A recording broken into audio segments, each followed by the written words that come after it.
Let me start with a 60,000-year-old story. Many of you must be knowing that humankind, all of us, there are certain Homo erectus in China and there, and Neanderthal in Europe, except them, all of us who are outside Africa has got the same mother. Some 200 people, some people used to say earlier 120, even in the next slide also you'll see that 120, but actually it is controversial. It may be 80,000 years or 90,000 years back. The people, our forefather or foremother, we've got the same mother. So started traveling. It was possible because of the climatic condition at the time, because it was ices. So northern hemisphere was totally frozen, and that's why the sea level had gone down, and people could cross that small strait you see between present-day Middle East and Africa. So but I am not here to tell you the entire story of that. They traveled, and this traveling continued for almost 40,000 years till they reach some 70,000 years back in Philippines.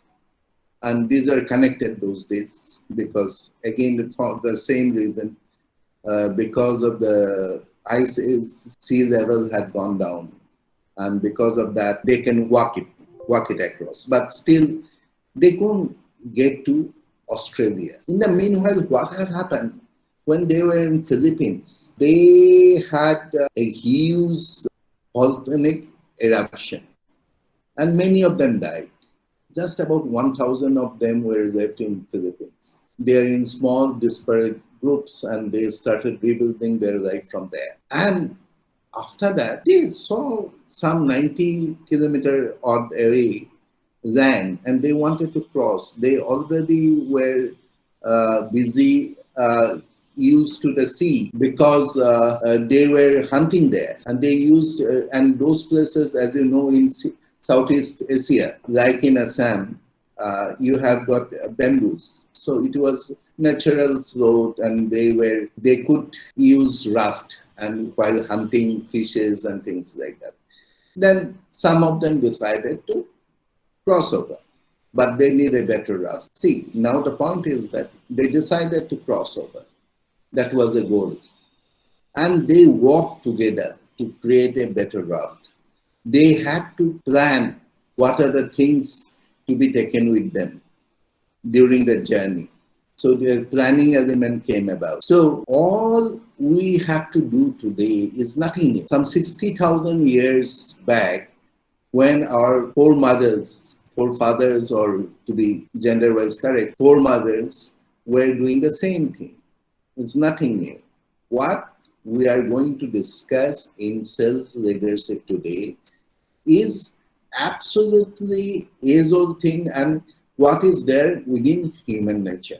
We'll come to that more and more. Okay? So they crossed over, and they had not only they had to strategize, right? That they'll do this to cross over and things like that. They have to plan that so and so things we'll take with us. A small group of 20, 30. We'll have women among us. We have the children among us. So they have to plan that. And biggest thing is that they have to work with like a team. And within themselves, they have to have some kind of a communication. That means they are communicating among themselves. So all we need to be a better self-leader that time is the same thing today also. That's what I mean. That's why I am giving you this particular story. So the story of self-leadership or leadership lies in our origin itself. That is what I am trying to, and in the human nature. And we are slightly different from other species. In what way we are different? Let us see. Okay, we have got something like a consciousness. We have got an inner world which other people may not know. We have got an inner world, like we have got an external world. We have got an inner world which gives a consciousness self-consciousness. We know who am I, who are you, what is my environment. This is a very, very peculiar thing of human beings. So, and this can be used for our development also. By the way, leadership development has become in many spheres of life. But today it can be team leadership, it can be organization leadership, it can be social leadership, it can be political leadership, it can be n number of leadership. In fact, in many places, like in US Navy and all, leadership development is very important part of their curriculum. Or in their schools, Western schools, school leadership is very important. But today because you people are young people, about to start life. Some of them have just started work. I thought that instead of talking about organizational leadership, which is slightly away from it, reading the self has become very important for you right now. So coming back to our story, that human consciousness has got an inner role to occupy, and we can think two things. We can think both inward and outward. And the biggest thing is that we can reflect, means we can think what is happening to us in past and learn from that and project or plan for our future. I think I'm making myself clear. It's not very complicated. It's a very simple thing, known thing. I am just pointing it out to you. And these are the qualities which are very important. The reflection into your inner world or into your past is very, very important. We'll come to see about that very, very, very shortly. We'll look into that. Okay. So we have already said our ability to look inward is there, but we also can view and interpret the world around us. So this is our basically just being human. We have got these qualities. All the challenge to become a good self-leader is to harness on this basic qualities already which we have got, basic nature already which we have got. You have to be conscious about it and you have to harness it. You have to accentuate your feelings. Or you should be aware. We all know what is around us, but are you very conscious and aware of what is around you? That is what is the most important. And believe me, nobody else can do it for you. You'll have to do it by yourself, by being very conscious about your surroundings. This is the basic, the very foundation of any kind of leadership, especially in our context, leading the self or self-leadership. So now that we have talked about a story of 60,000 years old, let us talk about Bhagavad Gita. Many of you are very young people, you may not be knowing what is Bhagavad Gita. Bhagavad Gita is not a religious text. It's basically a book of understanding life. It is not a religious text. It doesn't talk about ritual. It does talk about eternal soul. We'll come to that. But what is Bhagavad Gita? Bhagavad Gita is that Arjuna in Mahabharata, when the 18-day war is about to start, Arjuna said, well, these people are my gurus, elders. These people are my relations. They are my cousins. So I'm not going to fight. Why should I fight them? Then his friend and mentor, Krishna, it is believed that it is part of the God, but take it. At least he was a very logical, rational, and good coach as far as we are concerned. And he was friend of Arjuna or part. Krishna spoke to him. Most of the time he was speaking and Arjuna has got very little contribution except certain question, his doubts to the entire conversation, and that is what is Bhagavad Gita. So very jokingly, when we were young, like you people, about Gita, we used to say when Arjuna bhag jana chahte the, Mahabharata war से. So Krishna बोला कि avat, that's why it is Bhagavad Gita. Mad Bhago, avat Mad Bhagavad Gita. So anyway, joke apart, this is what is Bhagavad Gita is all about. It is the story of life. It is the lessons from where we can learn. And most famous Karmani Adhikariste Mahafalishu Kadashana. You do your work, don't think about the result. It's actually, it is presented in such a manner that to us, that we think that it is more of a giving up, which actually it is not. It is not giving up. Because you cannot control your result, why do you think about it? So control is very important. What is in your sphere? You cannot control many things. How the other person is going to behave, how your environment is going to behave. You cannot control many things, but you can control your own behavior. You can control your own way of approaching life. Let's focus on that. Why think about what will happen? Because I cannot control it. So it is a more of a realistic understanding that karmani adhikaristic, but people being people, they project it in such a way that giving up.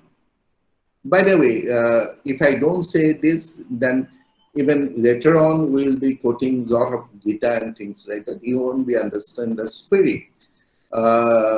Gita says that you can pursue your life in different ways. The pursue your life through bhakti. Bhakti means that you surrender yourself to the Supreme Being, or through your walk.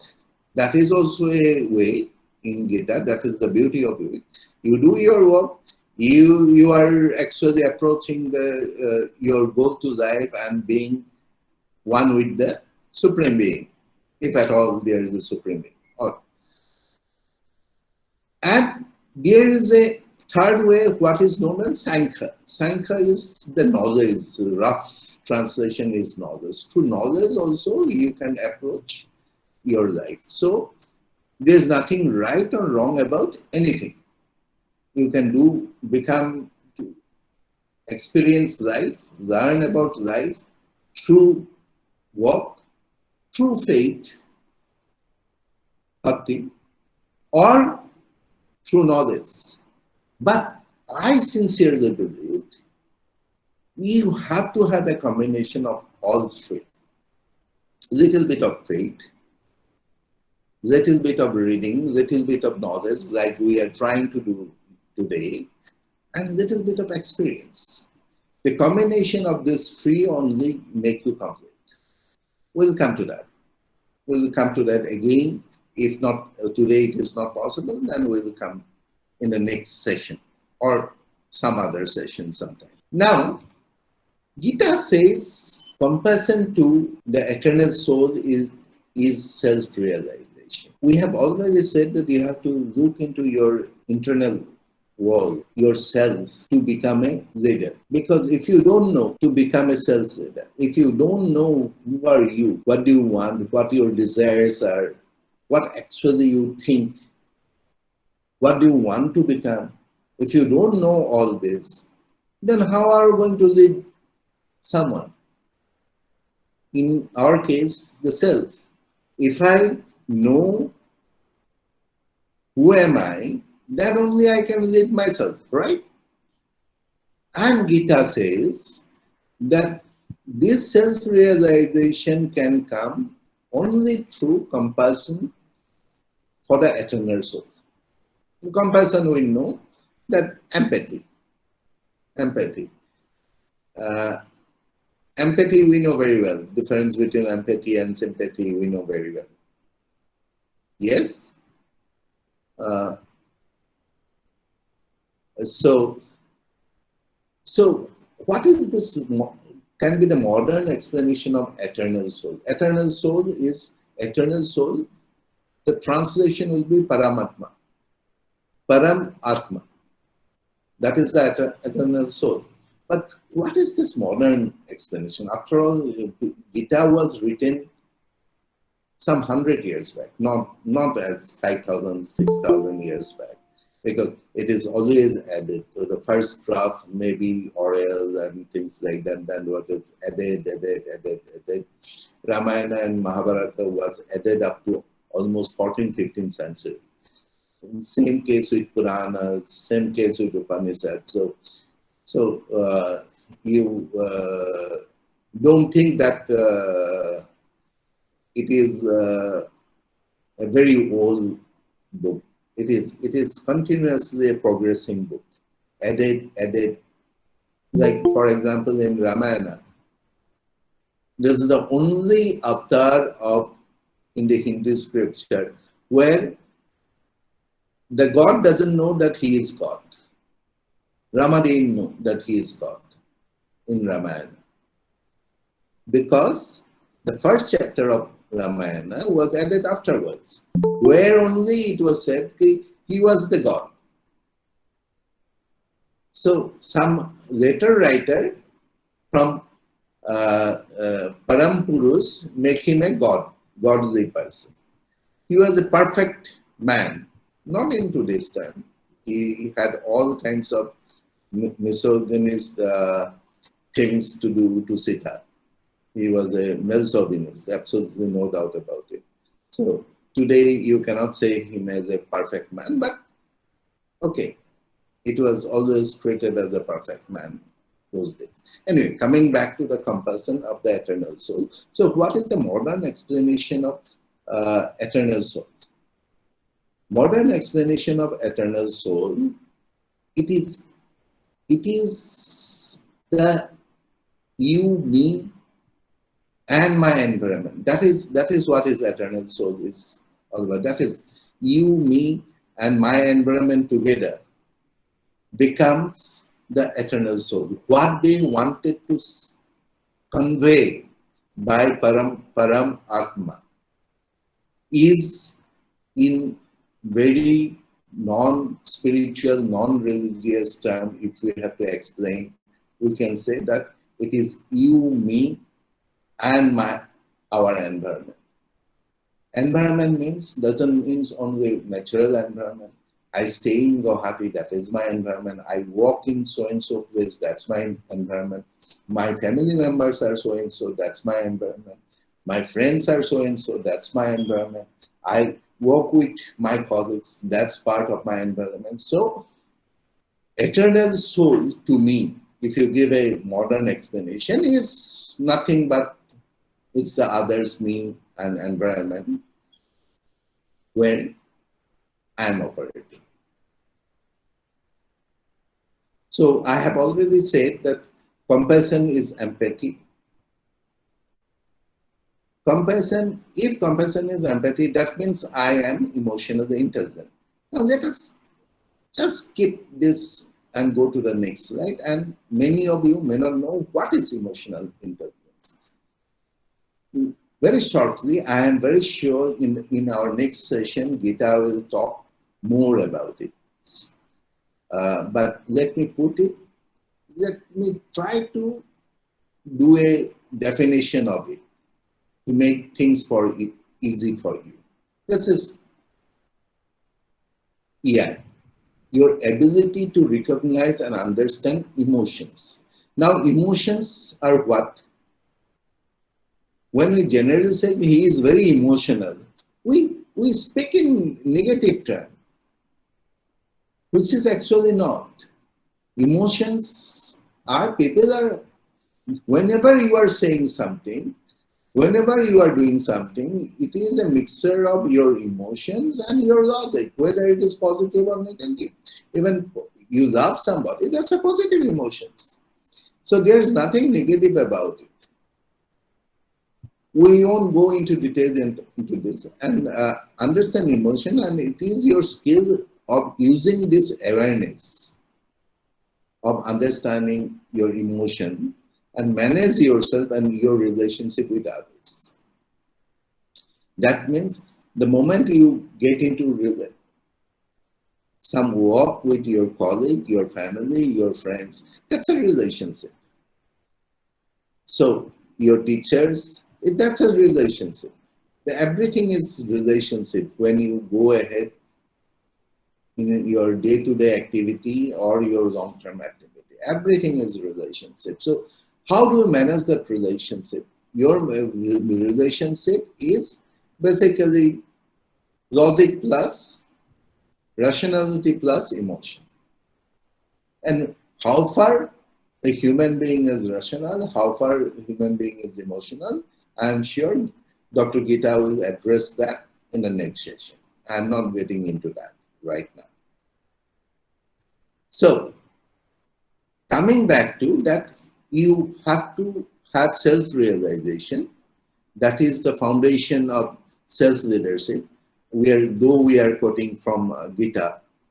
So you have to have the self-realization, you have to know your surroundings, your environment, and you have to have empathy to other stakeholder and aware of the element of the environment or the system where you are working. Aware of the element of the system where you are working. So to make it very simple, that means I am there, you are there, another team is there, my bosses are there, my teachers are there, my family members are there. That's my. So what is good for me may affect some other way into an organizational kind of a situation or in a family kind of a situation, even in a friendship kind of a situation. So it is not absolute. So some action of mine which may be good for me can affect adversely somebody else. Or what is good for me today, this is important, may not be good for me tomorrow. So this understanding, if you have this understanding, if you can look at the different elements where you are operating, is the starting point of system thinking. Is the awareness that this element exists. You don't stand alone. If you are doing this, then it has got negative and positive effect on your different elements of your environment. So as long as you are aware, you'll become expert also in managing those. As long as you're aware, but starting point is that these are there. They may affect negatively or positively. As long as I'm aware and keep my eyes and ears open, is the starting point of the system thinking. So at maybe not the next session, maybe at a different session, if you people interested, we can have an entire session on system thinking. But and system thinking is nothing great. In the natural world, in biology, those of you who have read biology, those of you who have read management science, you have read about organization, those of you, I can see many of you are from IT background.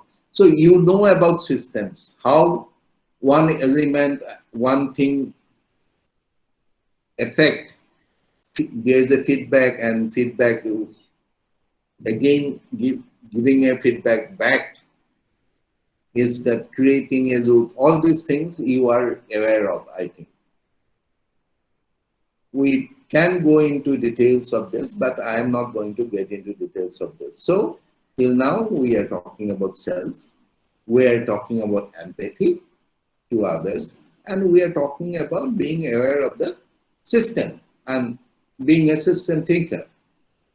So self-leadership, the starting point, and it's nothing but interplay of knowing self and how do you understand others with empathy and how do you communicate effectively. Communicate, I'll tell you a very small thing, what is effective communication. Number one, very briefly, I'm sure Gita will touch on this in the next session. Very briefly, communication is one fundamental thumb rule of communication is that you have to listen.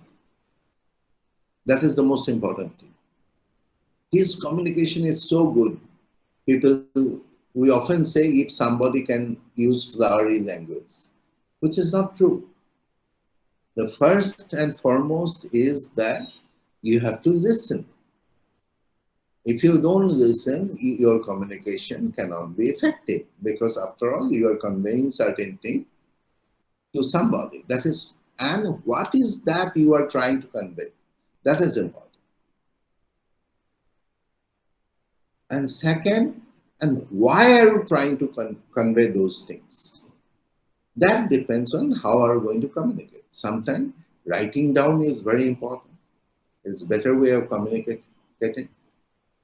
If there are too many details, sometimes talking is very important because you see the body language. After all, words are not everything. You see the body language, you know the tone, then you know the intention. So if you are very clear what, then that is the intention.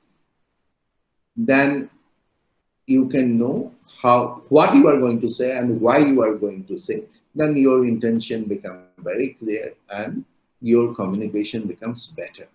There are a lot of different angles to it, a lot of details angles to it that in the next session we'll try to cover it. Okay. Then you have got interplay of self, others. Others, when you talk to others and communication is already hidden there, empathy is already hidden there. So empathy, self, and system thinker. If you have got this three, believe me, you will play, real success is guaranteed. If you know what do you want, what is your desire, who actually you are. I often tell people that you bluff everybody. You try to pretend what you are not to anybody, which is not very good. But still, I am saying, even if you have to do, but don't try to pretend to yourself. Try to understand who are you. What do you want? What is your desire? And by the way, this desire, what do you want, are maybe temporary in nature. We'll come to that. And others are very important. For your own success, others are important. How you interact with others, how do you things. And there are other kind of things like prioritization and things like that when you interact with others. Suppose I will give you a thing of interacting with others. Suppose you and I interact, we are two circles, then the interplay of this circle covers so many, only a small area. But we are all the time bothered that other person is like this, other person is not like this, he doesn't do this. Why are bothered? Because with the other person, if you imagine two circles, there's only one particular area is our common area. We should be bothered how both of us behave and how we react to or respond to each other on that particular work area. What he or she does beyond that work area, I shouldn't be bothered. How she dresses, how he dresses, how he talks outside, and things like that. I have heard from my friend, he is like this, all kinds of things. So this is very important when you interact with others, understanding others. And the third thing is the system thinking. Like I said, these three things are very important. Okay? Then let us, last half an hour, I'll try to keep it free and get some questions from you. So we have got around another 15, 20 minutes. Okay. So in another place, in Gita, they said कि just through knowledge, scholarship means what you are good at, high position, you cannot solve the problem of life. And help can be given by a spiritual master. And the second part of this particular quotation is actually from Padma Purana, not from Gita. It says, because you have to interpret in today's time, a scholarly Brahman, you say a teacher, a scholarly teacher, a coach, is unfit to become a spiritual master. And what is this spiritual master? They are saying that unless until you are a Vaisnava. Vaisnava is what? One who has Krishna consciousness. And what is this Krishna consciousness in modern term? Vaisnava, Krishna consciousness is nothing but you are a system thinker. Eternal soul, Krishna consciousness means you are conscious about the existence of eternal soul. That is Krishna consciousness. Vaisnava is that. You have heard that song? Lata Mangeshkar sang it so well. Vaisnava Janatu. It's actually one who is Krishna or Krishna, one within whom Krishna is there, the eternal soul is there. And in our explanation, eternal soul is nothing but the system, you, me, the system where we are working. So this is the modern explanation. So again, we have to go back to being a system thinker. When you look into self-realization, you have to become a system thinker. Otherwise, you cannot understand who you are. When you have to understand others, you have to become a system thinker. When you have to understand the system where you are operating, you have to become a system thinker. So this is basically the system thinking is all about. So it's leadership, self-leadership is nothing but system thinking. Now, I've already told that everything is a combination. Let's first show you a slide. This is don't try to read this. This is how a system interact with each other. At some point of time, there are first order change, second order change, some peripheral changes. There's one connect to another, again connecting back, those kind of things. Then third generation leadership challenge. Anybody from IT will understand it very well. What is second generation, third generation? What is second order, first order? So let us not get into all that. Only thing we need to understand that this is trying to show that everything is linked to each other. Generally, what happened? When we solve a problem, we break down the problem into parts and try to solve it. But while solving one part of the problem, you are actually, other part is unaddressed, or that solution itself can be a problem. There is a beautiful saying which says that today's solution is tomorrow's problem. You think about your life also. It's always today's solution is tomorrow's problem. So,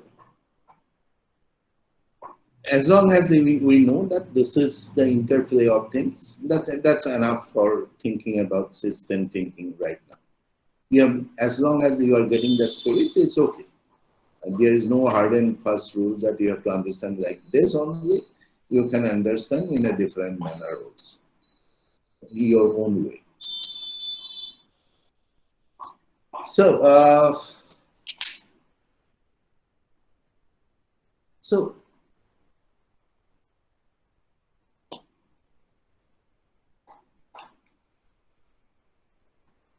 So how how do you strategize?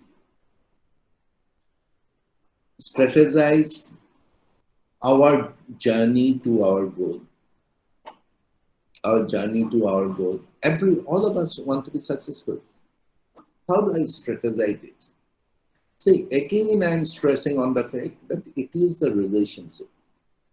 Relationship, whenever I walk towards my goal,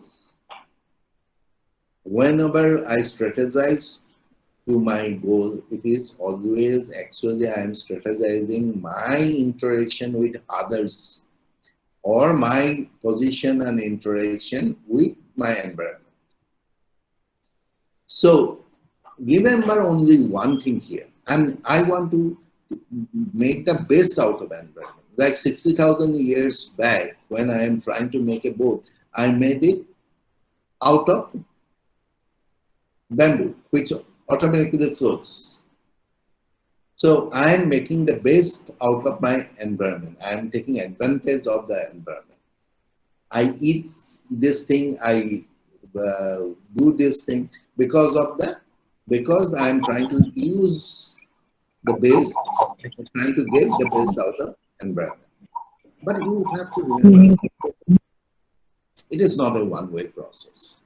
Like you are trying to go somewhere with help of somebody, you want assistance. The other person also wants assistance of others for fulfillment of his or her goal. Is it not? So why should somebody help you? Why a teacher should teach you? Why a boss should help you? Why a peer group should help you? If you don't give anything in return, everything is a price. If you here, I remember I am not going to put much from there. Those of you who has got time, look up in the YouTube. The keywords are Dilip, that's my name, and Entrelead, that's this program's name, Entry, ENTRELEAD. So Dilip Entrelead are the keywords. You'll get my videos out there. Recently I have posted 2-part video on the book called Alchemist, Paulo Coelho's Alchemist. On the traveling itself, what kind of lessons we get. Out there is a person who says everything has got a price. Everything has got a price. For getting somewhere, you have to give up something, or you have to pay up. So everything has a price. So it has to be a winnable situation for you.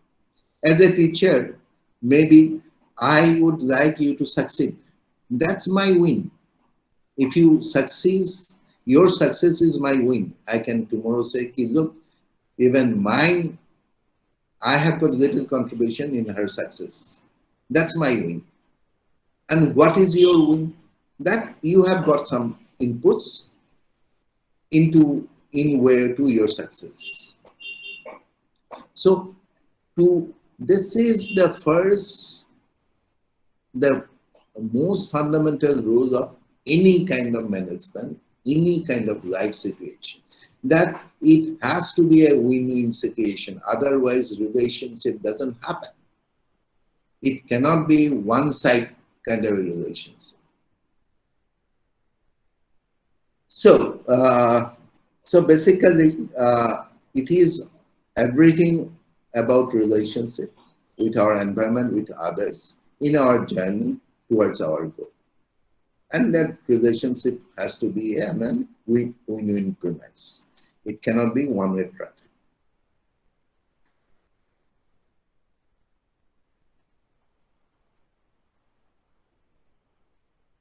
I was talking about goal. Many people, many lifestyle or leadership coach, many teacher, many management science experts talks about goals all the time. But goal cannot, sometimes can be, their goal can be sometimes very opaque. Like the book in Herman Hesse's Siddhartha. I will be posting a video in next week regarding that, hopefully. Uh, and Siddhartha is the hero of Herman Hesse's 1922 German book. If you get it's a small book. The greatness about the book is that when you are 18, you get a different meaning. When you are 30, you are getting a different meaning. When you are 60, you get a different meaning from that book. That is the great thing about the book. It's a simple story of Siddhartha, a Brahmin boy, a son of a Brahmin who goes out on a journey. The goal is not very clear, whereas Paulo Coelho's Alchemist goal is absolutely clear what he's trying to seek. Here, the self-discovery itself is a goal. Remind me, Jamin, to come back to this towards my last part of this present discussion. There's an interesting thing what Siddhartha says. Okay. But not having a goal is also a goal. Trying to establish a goal itself is also a goal. However temporary the goal is also a goal. Because, and it is important to have a goal. Because if you don't have a goal, your life journey doesn't have a direction. The goal may not be 100% correct. It may not be concrete. It can be opaque. You are not very sure about it. It's okay. Don't get hassled by it. Even to concretize the goal itself, you have to travel through life, travel through walk, travel through your experiences. When we say journey, life journey, it is not just hanging around in the life. Days has went by, years has went by, and you are there. You are not seeking anything. You are not learning anything. It's not journey. You have to learn, you have to grow and become more complete. What was you are yesterday, you have to be more mature tomorrow. That itself is the first goal of self-leadership. If you want to develop more yourself, your first goal is that what I was yesterday, let me become better tomorrow. How I did my work yesterday, let me do it better tomorrow. That is the thing. That is the first goal of any leadership, self-leadership especially. And don't worry about it if you're not very clear. Many people are not very clear what they want to become. Devin doesn't like me to give example from my personal life. I was an economist. I joined bank. I was a bank economist. Then I came back to become lead a microfinance institution. But I realized that it is not my cup of tea. I tried to do research, and I ultimately, at the age of 45 or so, decided that I should do entrepreneurship leadership, and I've been doing that since then. So goals become concrete. Goals become less and less opaque when you start journey. But if you wait for goals to become concrete, you won't be. Today you maybe just want to become a musician. Become that. No, absolutely no issue. Who can stop you tomorrow stopping yourself to become a musician and to become an IT expert? Nobody can do that. Nobody can stop you. Become that. Money is a little important. Be a little bit smart about it. But you become that. Don't get hassled by the fact that your goal is not. But goal is involved, however temporary it is. Otherwise, there is no direction. Today, you may be trying to get a good job. Do that.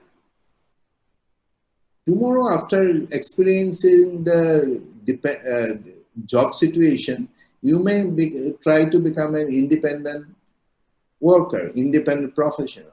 That's okay. Then let's go to the next slide. And this is the same thing I was talking. See, in this Alchemist, I hope that you get time to, one is 23 minutes and one is 27 minutes.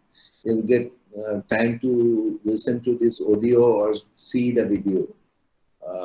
We are trying to improve the graphics.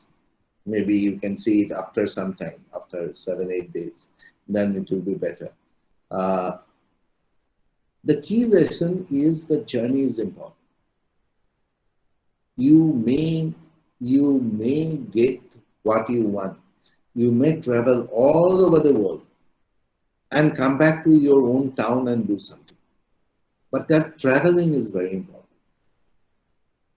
You become more complete. You are more ready to handle your destiny. Traveling is very important. Even physical traveling, not only traveling through your life, even actual physical traveling is very important. It put things into perspective. Otherwise, if you are in Assam, so many issues, these become so many overwhelming issues and things like that, where actually when you start traveling, you'll start laughing at yourself with what I was engaged in. So, you have to be more complete, more ready to handle your destiny. So Alchemist is all about journey. And I won't say much. You look up those videos. Then this is, you may have a vague idea, but you may have an idea. You may not know exactly what. Suppose I met a person, she wants to become, and the spelling is wrong, independent. I think I put an or something that more. It's an independent professional. That is the overriding mission of her life.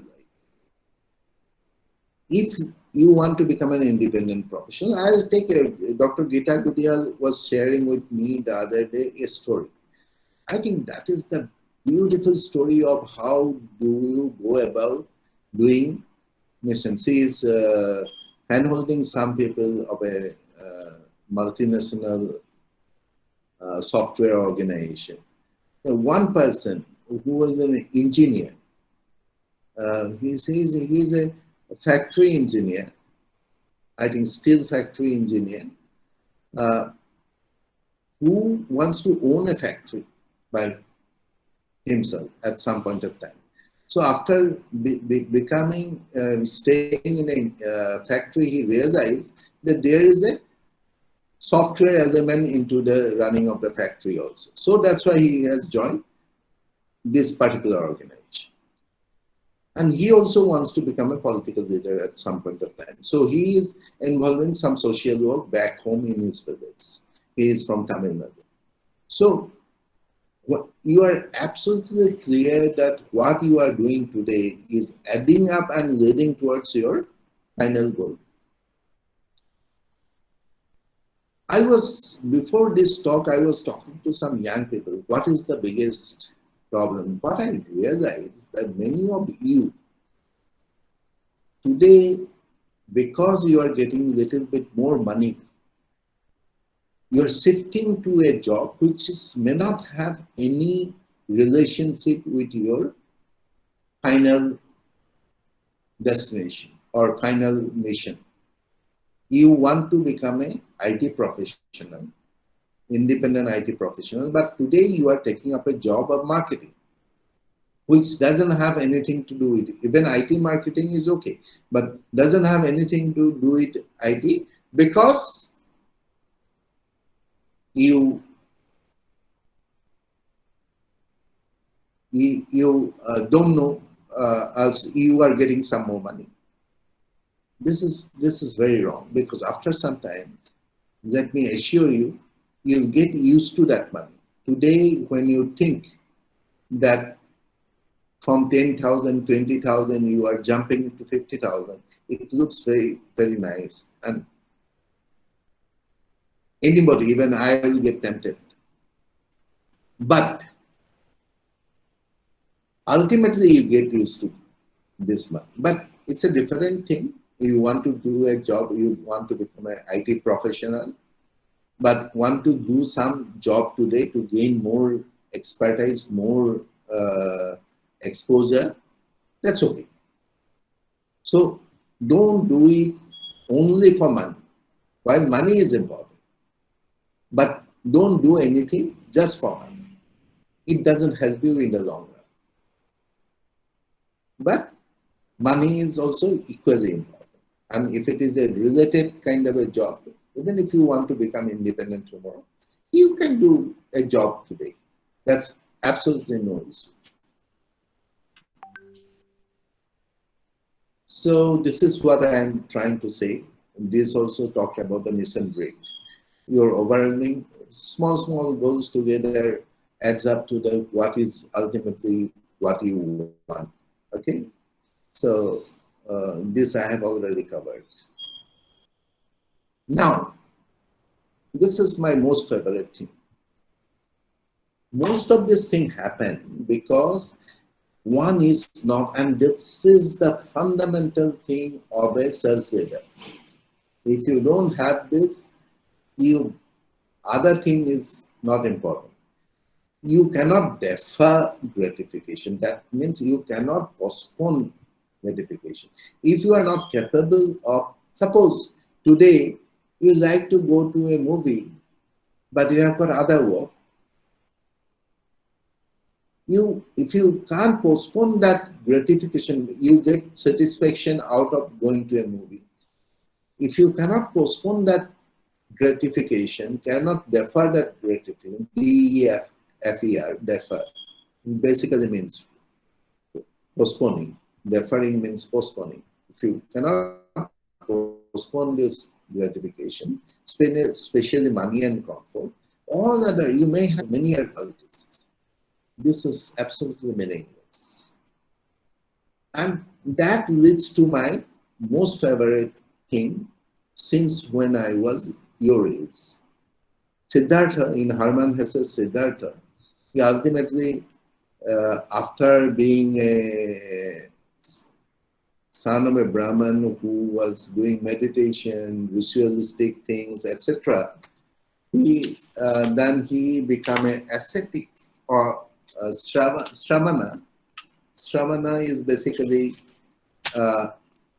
ascetic, means क्या बोले उसको, meaning ये हैं those people who undergo self-denial of food, comfort, everything, and they go around not asking for not even begging if somebody gives something, and those who doesn't cook their food.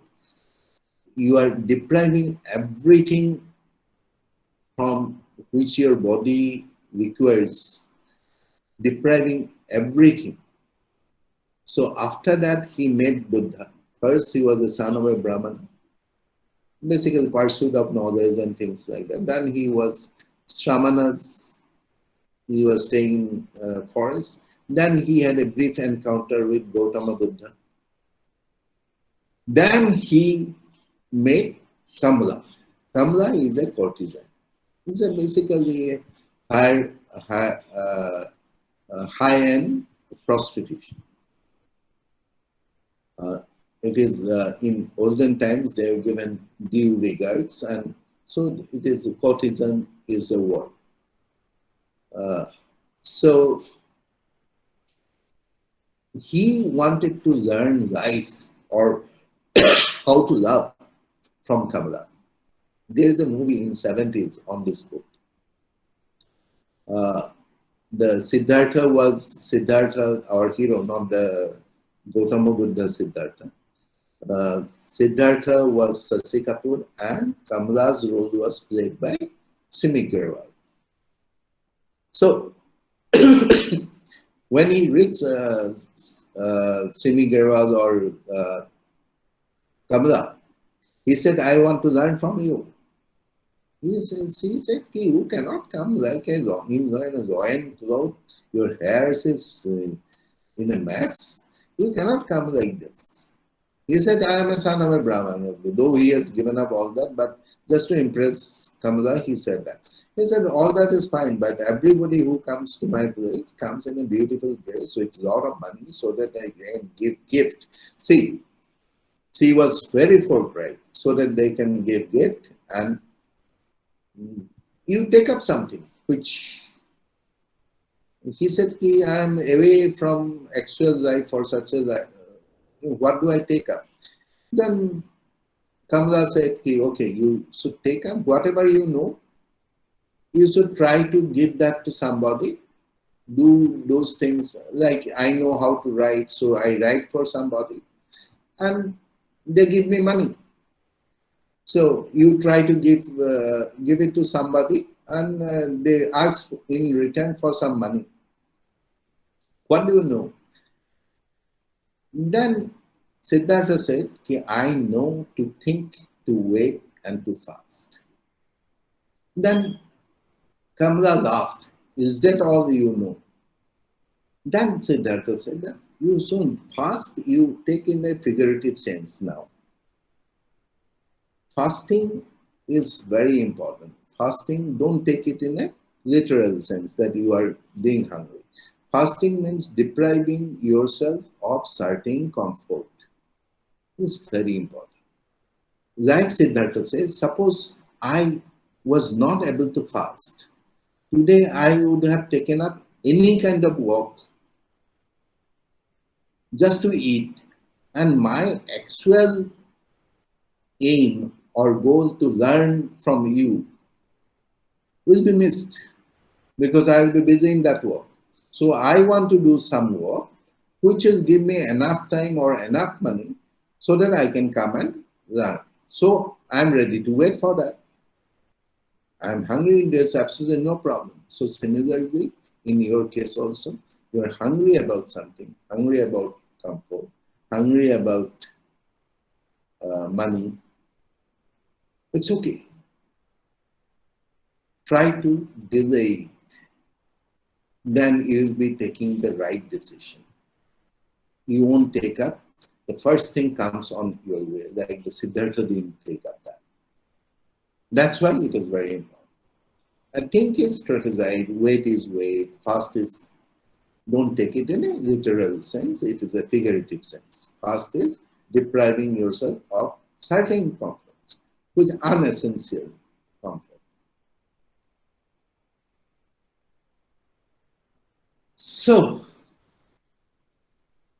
what I am trying to tell you here, the very fact of there's a background to that showing you this slide. Because, see, what has happened, a lot of management science has gone into leadership development, whether self-leadership or leading others or anything. A lot of, so it is a structure. Structure, you have to do this, then you become a good leader. Or you need this 20 traits, then you become a good leader. Whether it's self-leading or leading others, you become a good leader. But it's not like that. Success in life doesn't come like that. While structure is science, and your faith means some amount of spiritualism. I'm not talking about religion. Some amount of faith on that it will be good for you. If you walk, then it will be good. If you are not getting something, then it is for good. That kind of faith, if you have, that is a beautiful mixture. Then you are working on a structure to become successful. But at the same time, you have got a faith that whatever will happen for good. I know one lady who was an entrepreneur, who is a very successful entrepreneur now. See, went to that. Oh, Ganesh Mandir used to be a very small thing those days. That circle past Jota. It's not the height of the Ganesh Mandir is a broken down. Some tin was given, and the height you cannot stand inside the mandir. You have to sit. It is so small. She used to go and pray before Ganesh. He give me that 2 lakhs loan from SBI. And SBI didn't give her the loan, citing many reasons, which became beneficial for her. Then she was not burdened to repay that loan. She started very small and she can grow without any burden of repaying back a loan. So she was not restricted to earn money from the day one. And she is a big businesswoman now. So sometimes that fate, Ganesh or anybody you believe in, or anyone you believe in, or some kind of unknown supreme being you believe in, some kind of fate, whatever will happen for good.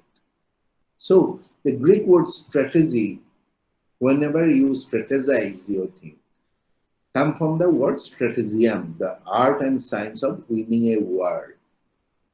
Greek philosophy is very closely related with war. For them, even knowledge, war is knowledge. The Greek goddess Athena is goddess of learning also, goddess of war also. So they looked at war as a pursuit of knowledge also. So, like winning a war is both art and science, your self-development, self-leadership is also an art and science, where the fate is the art part. It's not a structure. And the structure is the science part. So you have to have science, you have to have arts to be successful in your life. In the next session, I'll try to give you something which is known as what are the steps to be followed, or we'll give you a handout if Jabin has got your emails, then she can send a handout to give an idea that what are the steps to concretize your area of weakness into strength so that you can go into the journey of leadership.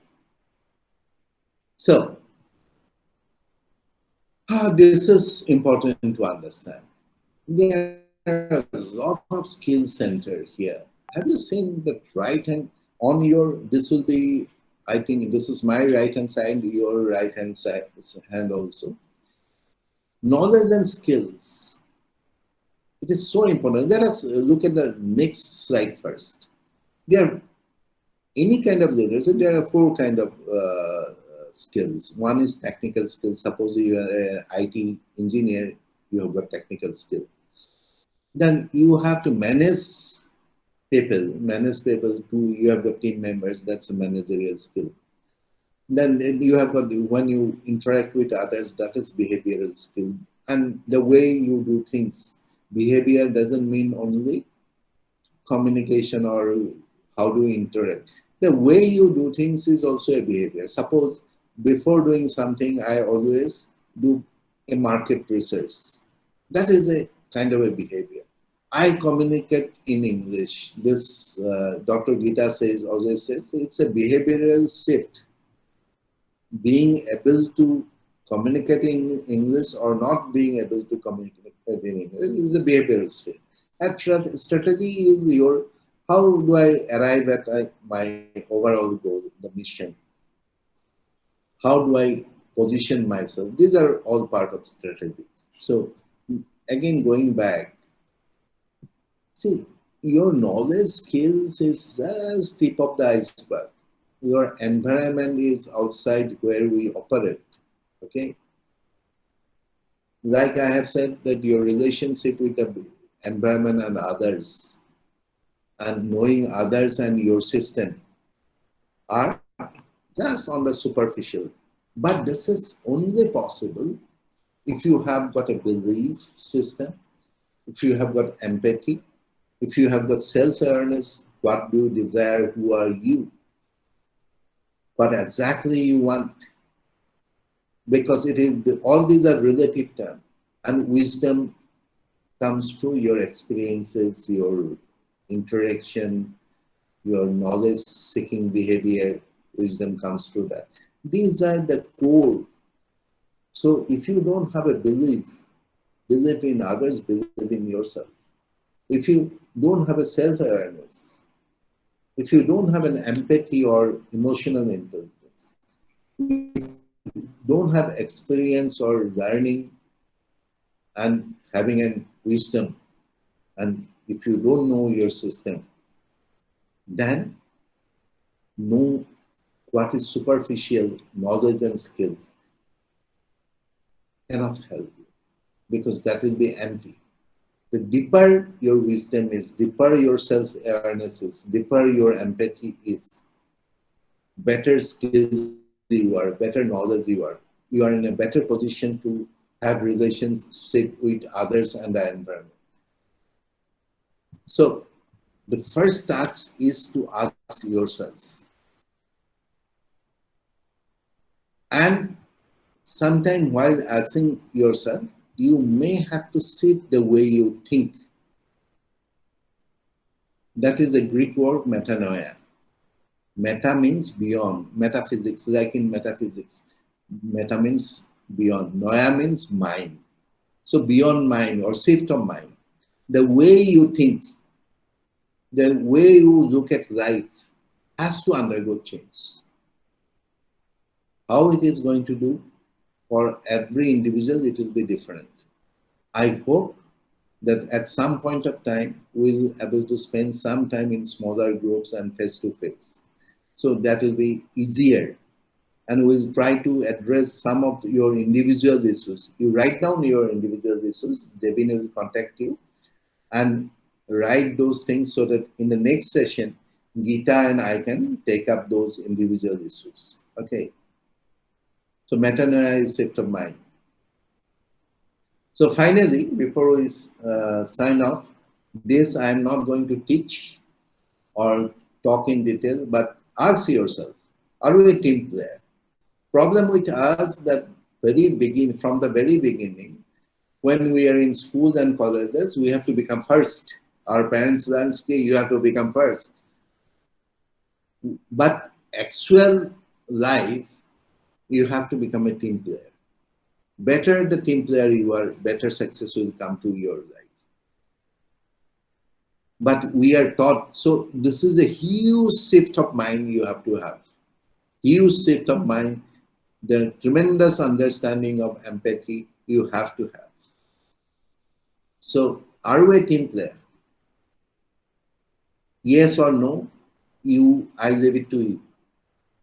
If not, or if you think yes, actually you are not, because I won't blame you, because we are shaped like that, shaped like not being a team player.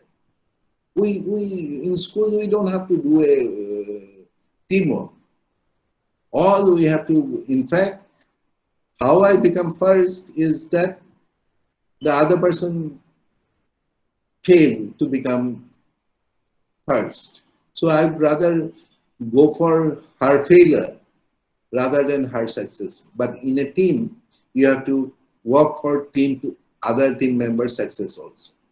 So it's a huge mind shift. Then there is something called Fred factor. This is a photograph I have taken. I don't remember exactly. I think somewhere in 2016 or 17, I don't remember. I used to go quite often to Numaligarh sometime or Jorhat. Sometime I used to take the train. The time-wise, it was better in the early morning travel, and you reach the same day. And by car, it is very painful. And somebody used to come and pick me up in What is the station's name? Just near Mariani. Anyway, so somebody, it's a small train station. Somebody is to come and pick me up. I met a person called Mukut Kodita out there from Hajur. And what is Fred factor? So I call it a Mukut factor also, this that in Assam context. Fred factor is Fred was a peon. He is a postman in some Western context, American context actually. But he used to be very careful if somebody is out of house so that people, other robbers or thieves don't know that they're out of house.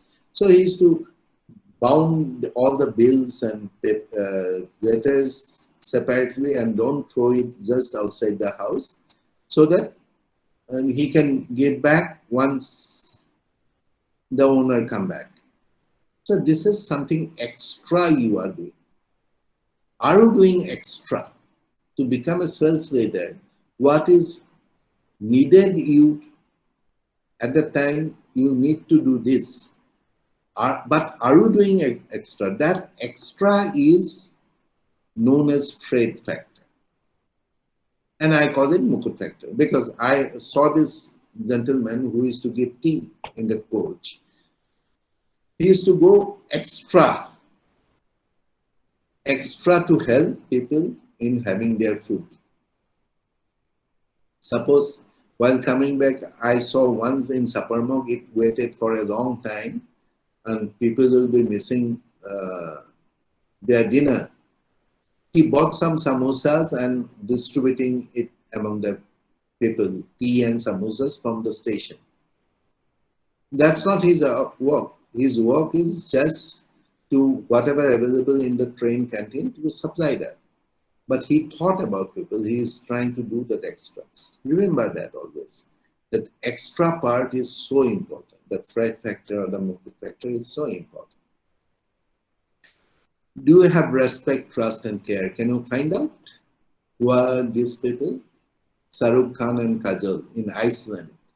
That famous, they are shooting that song Gerua, one of my favorite songs. And this couple is also one of my favorite actors.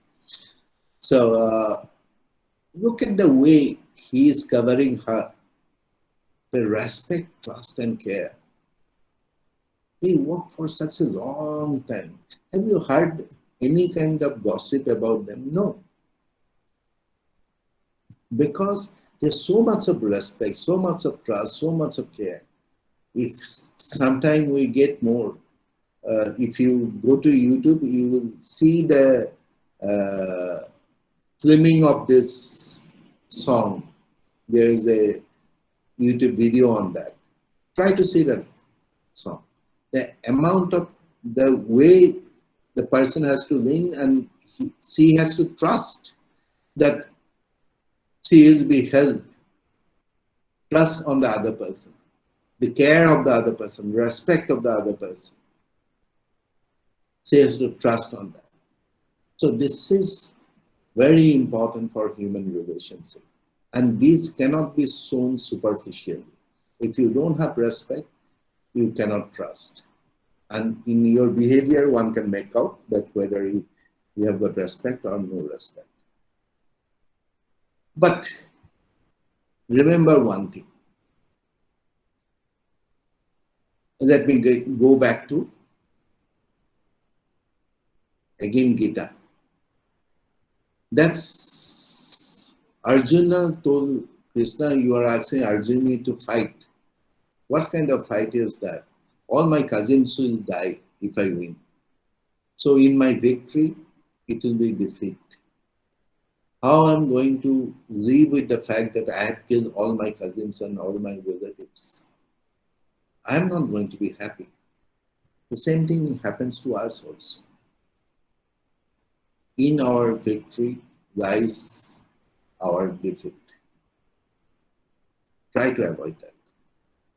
So don't do anything just to win your small victory today. Think about your long-time peace and happiness. However successful you are, however money you have, however big position you have, if you don't have peace of mind and happiness, you're not a successful person in reality. And that's our ultimate destination. I think I'll close at that, and I'm open to some questions right now. Good afternoon, sir. Good afternoon, ma'am. Yeah, Nikita. Okay. Yes. Sir, actually, I don't have any questions. I just wanted to share my experience with you both and with the friends present here. Actually, as I'm pursuing my master's right now, I was having means a lot of means mental kind of depression, and I'm very much confused means regarding what should I do and means which path to follow, what means in which profession I want to pursue my career. And I was means I like many things, but I don't know where I'm perfect at. And so, sir, when you say that the goal is important no matter how temporary it is, it is going to, this particular line is going to help me a lot in my masters and in my career as well. So thank you for that. I wanted to share that only with you, sir. Thank you. We can talk more about it in the next session. Yes, sir, You sure. frame the question properly, and Okay, sir. you can send it across to us. Yes, sir. Thank you so much. Thank you, Nikita. Thank you. Yeah. Kankana. Sir, Kankana. Yeah. how to increase Yes. how to increase our leadership awareness in our society into this? Sorry, I didn't get the question. How to increase? How to? Leadership awareness in our societies. How to improve? How to improve? First thing, let us stick to that right now. Be clear who you are. First, we talked about leadership is a relationship between self, others, and your environment, right? So let us become clear. Who are you? What is your desire? You start asking those questions. Talk loudly to. Okay, Nikita, let me tell you one thing. Don't bother. Yes, sir. Nobody can guarantee anything about life. You do it. Don't be totally reckless.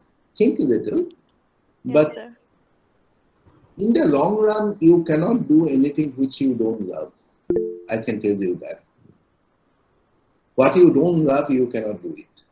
Yes, sir. Because in all kind of work, there's so much of difficulties, so much of routine, so much of boring things you have to do.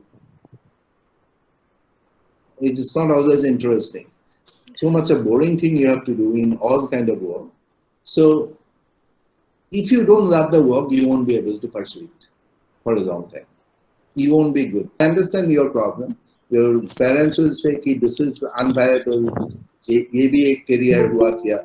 Your friends will say something else. Yes, sir. Your friends are doing something else. So this is a huge dilemma for you. Though I don't know exactly, this is quite common in all young people. Quite common, and trying out 2-3 different things. You remember that what Jindagi? Dear Jindagi, right? Yes, sir. Where you try out chair. Out there, the context was for a boyfriend. You try out different boyfriend to Yes, get sir. the ultimate this thing. Here also work is like that. You try out different things till you are very sure. You're trying out chairs. The same kind of analogy or logic goes, right? If you Yes, don't sir. try out, how do you know it suits you or not? But little bit, think, because after all, you'll be spending time. Think little bit. Thank you, sir, for such motivation. Thank you Okay. all. Thank you. Thank you all. Thank you. Thank you so much.